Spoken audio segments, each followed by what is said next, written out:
आणि या संदर्भामध्ये बोलण्यासाठी आपल्यासोबत असणारे ठाकरे गटाच्या नेत्या सुषमा अंधारे सध्या आपल्यासोबत जोडल्या गेल्या आहेत। सुषमाजी, स्वागत आहे तुमचं जय महाराष्ट्रमध्ये। आपण बघतोय महाराष्ट्रामधल्या लेकींवरती आता सध्या ही वेळ येतेय, महाराष्ट्रातल्या मुलीच सुरक्षित नाहीयेत आणि मुलींना हे टोकाचं पाऊल उचललं जातंय। आपली प्रतिक्रिया?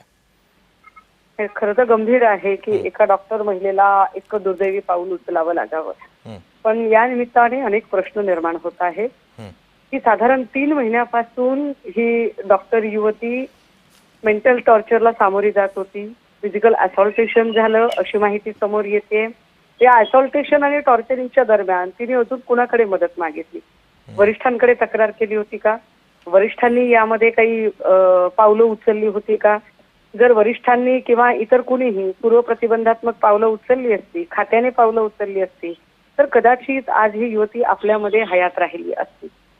परंतु त्या अजून एक गंभीर बाब अशी आहे की ज्यांच्याकडून कायदा सुव्यवस्थेची बूज राखली जावी ही अपेक्षा असते, ते कायद्याचे रक्षकच जर भक्षक होणार असतील तर मग दाद कुणाकडे मागायची? कुंपणच शेत खात असेल तर दाद कुणाकडे मागायची? त्यामुळे या प्रकरणाची सखोल चौकशी झाली पाहिजे। फक्त 2 अधिकारीच नाही तर या संबंधाने असणाऱ्या वैद्यकीय खात्यातले अजून कोणी आहेत का?